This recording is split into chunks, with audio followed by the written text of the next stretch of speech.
I'm trying to do two things right now. One of them is build my audio company, Double Jump Audio, to be the indie powerhouse that I know that it can be. And the other one is creating the best place online to learn game audio with my friend Greg, who's one of the founders of Airwiggles. The first one, being my studio, is met with the big challenge at the moment of being a freelancer here in Spain, which is terrible, which is awful. In fact, if anybody's thinking about doing it or they've started to do it, please reach out to me. I would love to tell you what I have learned so far. But basically, I've been here for like nearly 2 years with my wife, and I'm still drowning in bureaucracy and complicated tax systems. So the first challenge is overcoming that. And the solution that I found actually is forming a company in Estonia, which seems like the most random thing to do, is like on the other side of Europe, quite literally. But apparently it's a thing that Spanish entrepreneurs and business owners do.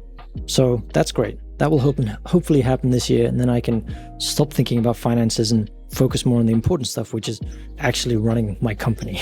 And all of this made me think that this is something that universities and teachers and schools don't prepare you for, especially if you're studying music.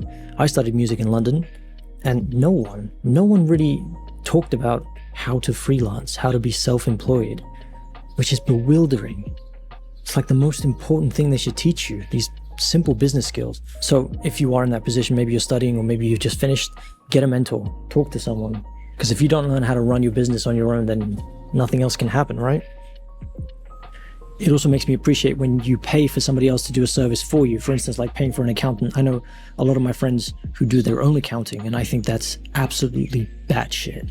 I think it's crazy. Yes, you could do it yourself. Yes, I can do it myself.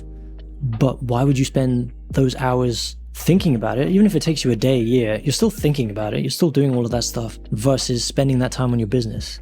How much better would you be if you spent that time networking and finding new leads? It's a scary jump because you have to spend money. Maybe you don't have it, but your time is way more valuable. Your time is way more valuable. And especially if you're freelancing and running your own business, you need to appreciate that that is your most valuable commodity. Something that people who work at studios, there's nothing wrong with that, but they don't have that. So we have to make sure that because we do have that, we use it to its full advantage. And sometimes that means not doing something and giving it to somebody else to do. And right now for me is making sure that the company is simply set up in a way that I don't have to think about this stuff, because at the moment I am, and there's no way around it at the moment until I get this new company set up. And then I can get back to focusing what's more important, which is growing and finding the next fun, exciting project.